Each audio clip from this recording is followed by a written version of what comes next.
kelopak harus tanggal supaya pucuk baru tumbuh. Bukankah dari kemudian apa yang disampaikan Pak Prabowo ingin bersama terus dengan Pak Jokowi? Kalau dilihat dari pidatonya. Ya dengan sendirinya tidak perlu diucapkan. Itu by logic karena Prabowo adalah menterinya Jokowi. Kan nggak mungkin Prabowo bilang saya udah nggak sama Jokowi, lo kabinetnya belum bubar kok. Kan itu tautologi aja kan. Tapi setelah bubar, 20 Oktober? Ya disebutkan nggak disebutkan pasti berbeda. Kan nggak mungkin Prabowo itu menilai Jokowi sebagai suhu dia atau Jokowi menilai Prabowo sebagai muridnya tuh. Itu artinya kalau itu terjadi artinya Prabowo adalah periode ketiga Jokowi. Tapi kan tanggal 20, kalau proses itu dilakukan 2 bulan sebelumnya, which is itu hari ini, ya itu namanya retak wajar kan? Ya bukan, problem kita bukan menilai retak tidak retak. Kita ingin supaya bukan sekedar keretakan, Jokowi mundur sebelum 20 Oktober. Itu yang diinginkan oleh masyarakat sipil, itu yang diinginkan oleh orang yang punya otak, itu aja. Kenapa Anda katakan sebelum 20 Oktober orang yang punya otak menginginkan Pak Jokowi mundur? Ya kalau nggak punya otak berarti Jokowi nggak boleh mundur dong. Sebelum 20 Oktober loh kita bicara. Loh dia impeachable, dia sangat mungkin untuk di-impeach.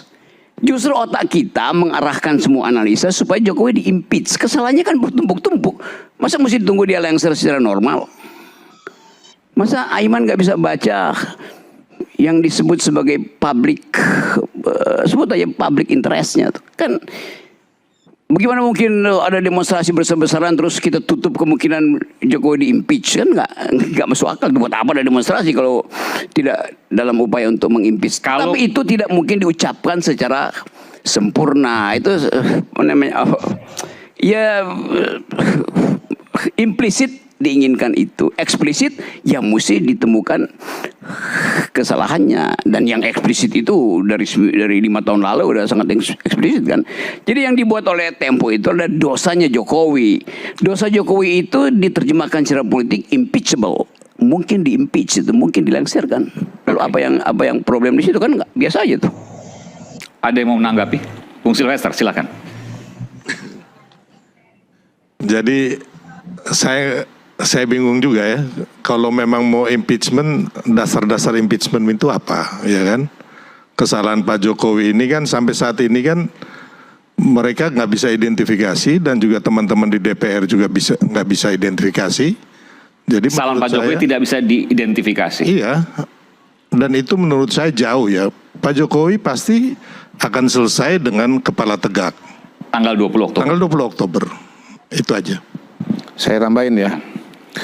Jadi Bung Rocky ini nggak ngerti hukum tata negara sama sekali dia.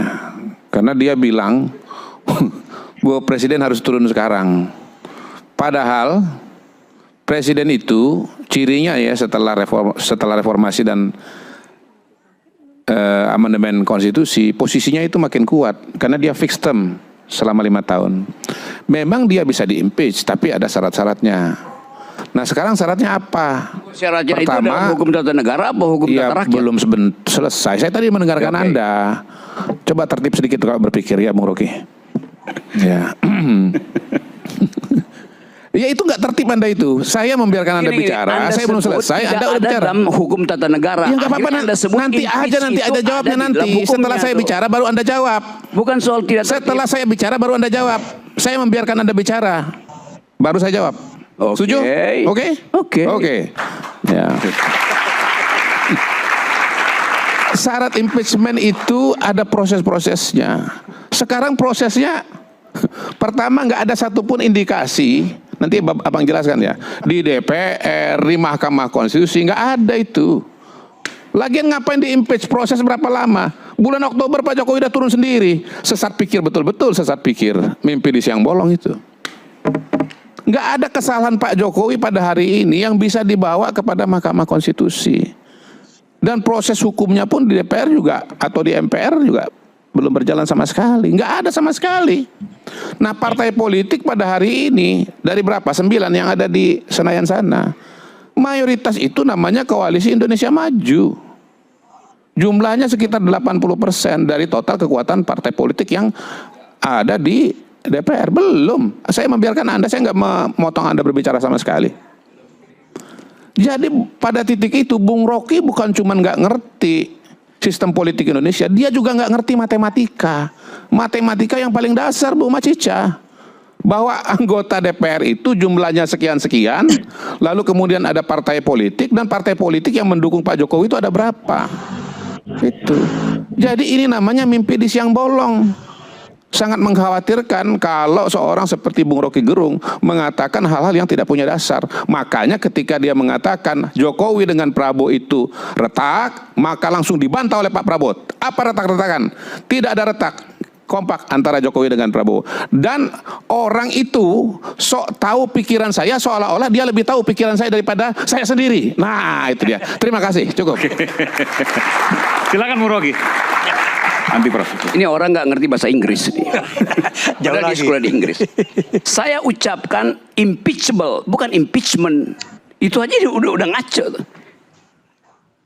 Nangkap nggak bedanya antara impeachment dan impeachable? Tunggu, saya tanya dulu, you nangkap nggak? Ya kalau nangkap, artinya you salah kan? Saya ucapkan impeachable, bukan impeachment. Dan itu ada di dalam Undang-Undang Dasar. Dimungkinkan untuk di-impeach. Itu namanya impeachable. Soal impeachment itu materialisasi. Jadi kalau urusan bahasa Inggrisnya you nggak ngerti, bagaimana saya mau terangkan lebih lanjut? Silakan Prof. Saya kira gini ya. Ya proses mengimpeach presiden itu. Impeachable katanya, bukan impeachment ya. Kalau impeachable itu setelah itu mau jadi apa? Iya kan? Kalau mengatakan impeachable Bisa diimpeach. bisa diimpeach, setelah itu mau bikin apa? Apa berhenti di situ? Nah, setelah itu apa berhenti di situ atau gimana? Ini kan seolah-olah mau didorong nih. Sebagaimana teriakan-teriakan massa di luar, ya sekali mau turunkan Jokowi segala macam, turunkan dengan cara apa? Mau didorong oleh massa Mau didorong untuk turunkan untuk Jokowi. Ini proses impeachment itu ya panjang. DPR harus bikin, DPR harus bikin panitia impeachment segala macam. Ada usulan, kemudian dibahas segala macam. Ini nggak selesai ini urusan kayak gini. Saya kira yang lebih rasional aja. Bagaimana kita menghadapi pilkada aja lah. Ya nggak usah bicara yang terlalu jauh dan tidak masuk di akal. Jadi Rocky ini kadang-kadang kalau kita perhatikan nggak masuk di akal juga dia. Kira-kira begitu, nggak usah marah Rocky. Kok bisa ada dua orang dokter nggak ngerti tata bahasa gitu ya? I'm talking about impeachable, bukan impeachment. Barusan Anda sendiri terangkan, mesti diproses di DPR. Itu impeachable namanya. You dokter apa coba saya tanya? Tata negara, Bung Rocky. Ya kenapa nggak ngerti? Saya ngerti, teman Anda ini yang berpikir yang Profesor, ngaco bukan kan? Bagaimana? Itu berpikirnya Kata- ngaco. Enggak, setelah Anda katakan itu kemudian mau bikin apa? Ya itu bikin apa? pertanyaannya. Itu namanya impeachable. Dimungkinkan untuk diimpeach. Soal dinyatakan itu urusan PDIP, urusan partai-partai. Tetapi normativity dari hukum itu mengatakan it is impeachable. Ya, Nangkap nggak? ini kan mengawang-awang namanya Rocky. Betul. Kok mengawang-awang? Betul. Yuk. Justru gini, Gila kita lu. justru lebih depan daripada Rocky karena dia sebetulnya sedang menginsinuasi bahwa impeachable itu sebetulnya bahwa ini akan diimpeach. Ya, langsung kita potong duluan kan? Iya, yang nggak jelas gitu. Syarat-syaratnya nggak terpenuhi. Nggak jelas. Logika Rocky. tidak bisa Semua- dipotong semua dengan presiden kecemasan. bisa Buset diimpeach. dah. Tapi gila. pada hari ini syarat-syarat impeachable itu tidak ada. Bentar. Ada. Jangan emosional, Bang. Enggak emosional. Ya intonasinya menunjukkan Abang emosional. Memang suara orang Sumatera. Oke. Mohon maaf. Saya juga Sumatera. Nah sama kalau gitu kita. Oke, dan tidak sekeras itu tentunya. Oke, gini. Ada hukum tata negara, tapi di sisi lain juga ada hukum sejarah. Berapa sih jumlah presiden Indonesia sejak kita merdeka? Berapa? Coba hitung satu-satu. Oke, berapa yang ditumbangkan di tengah jalan? Dalam persentase berapa persen? Oke, dari 7 berapa yang ditumbangkan di tengah jalan? Bung Karno, Pak Harto. Soeharto, siapa satu lagi? Ya, 3. Kalau 3 dari 7 itu berapa persen? Artinya dari angka-angka itu mungkin nggak terjadi. Mungkin, kata Bang Kodari, ini tinggal 3 bulan lagi. Oh, sejarah selalu bercerita berbeda dan apa yang kita tuliskan dalam kepala kita. Kenapa? Soeharto itu dilantik tanggal 18 Mei. Tanggal 11 Maret. Pelantikannya diturunkannya 21 Mei. Cuma 70 hari. Bang Kodari, ini tinggal 3 bulan lagi. Oh, sejarah selalu bercerita berbeda dan apa yang kita tuliskan dalam kepala kita. Kenapa? Soeharto itu dilantik tanggal 18 Mei. Tanggal 11 Maret pelantikannya, diturunkannya 21 Mei. Cuma 70 hari. Dia presiden yang diturunkan 70 hari setelah dilantik. Itu impossible bagi banyak orang, tapi dalam kata sejarah terjadi. Oke? 1 hari dikeluarkan putusan MK, DPR RI berkonsolidasi membuat balik. Hari berikutnya ratusan ribu orang turun ke jalan. Dari kacamata ilmu pengetahuan susah, tapi sejarah bilang saya akan memilih orang-orang saya sendiri. Mahasiswa akan katakan saya siap menjawab tantangan zaman dan sejarah. Terus apa yang tidak mungkin dalam konteks ini? Mau membantah sejarah? Sejarah kita begitu kok. Mana ada orang bilang dulu Soeharto bisa diturunkan cuma 70 hari setelah dia dilantik. Lalu mungkin nggak kemudian ada orang mau diturunkan 70 hari sebelum turun? Ya mungkin saja dalam konteks sejarah pernah terjadi yang serupa itu. Kita mau membantah apa gitu loh. Ya cuman mekanismenya melalui apa itu? Kenapa? Kalau Bentar. mekanisme melalui apa? Impeachment dan impeachable tadi kan dua hal yang berbeda. Ya. Artinya bahwa itu mungkin dijatuhkan, mungkin. Mekanismenya impeachment. Oke. Nggak ada. Oke, sekarang saya mau nanya, siapa yang bisa pernah menjawab jalannya sejarah dengan baik? Siapa yang bisa menebak jalannya sejarah? Oke. Tadi Bung Adi ya pakai angka ya. Sebentar. Berapa 7 presiden Abang. bisa aja menyelesaikan masa jabatannya dengan baik. Abang. Kenapa Anda melihat yang 3? Kenapa nggak lihat yang 4? Abang. Buat saya peristiwa yang terjadi sekarang ini arahnya selesai sesuai dengan yang dijadwalkan. Abang tadi boleh dong, Bos. bentar. Abang tadi begitu bijaksananya meminta waktu dari Rocky Gerung menyelesaikan bicara. Kenapa tiba-tiba abang merampas hak saya? Namanya coba-coba. Oh, coba-coba. Bukan. Gini. Menurut saya hati-hati kalau terlalu dekat dan kekuasaan yang seringkali kita lihat dalam banyak hal bertingkah semena-mena. Abang bisa ketularan loh, Bang. Abang bisa ketularan. Semena-mena mengambil hak saya untuk bicara. Mungkin awalnya coba-coba. Seperti yang lain juga pernah coba-coba merubah undang-undang. Kita kan saling celetukan aja tadi. Silahkan. Celetuk pendek, Bang, tidak panjang. Ini pendek ini. Oke. Nah, jadi menurut saya begitu. Sudahlah. Mau 3, mau 4. Kenapa lihat yang 3? Kenapa tidak lihat yang 4? Ini kan debat apa gitu loh. Tapi saya sampaikan bahwa pernah terjadi. Pernah. Berkali-kali. 7 presiden, 3 tumbang tengah jalan. Apa yang mau kita bantah dari situ? Nggak ada. Apakah setiap proses penumbangan itu selalu ada kalkulasi-kalkulasi sebelumnya? Nggak banyak kok. Itu loh. Dan semua yang tumbang seperti Soeharto itu selalu awalnya kesombongan. Dan yang harus kita lihat, gerakan mahasiswa kemarin memberikan saya satu kesimpulan sederhana. Keberuntungan Jokowi sudah selesai. Dia gagal bukan oleh parlemen, dia gagal bukan oleh politisi, dia gagal bukan oleh yang lain, tapi oleh anak-anak muda tak terduga ini. Anak-anak muda tak terduga ini yang membuat rencana itu berantakan, yang membuat balik itu kocar-kacir, yang membuat terpaksa harus merubah KPU lagi. Tunduk mereka. Mereka tunduk tidak pada kekuatan besar yang luar biasa. Ini nih, anak-anak lucu-lucu ini, imut-imut, nggak menakutkan, nggak menyeramkan. Modal mereka bukan senjata dan panser, modal mereka kata-kata dan tulisan. Dan ternyata yang ditakutkan oleh kekuatan itu bukan pistol, bukan senapan, bukan panser, tapi kejujuran kata-kata mereka. Itu yang ditakutkan. Dan itu mereka buktikan dan luar biasa kemarin. Saya koreksi sedikit ya. Iya, Bang.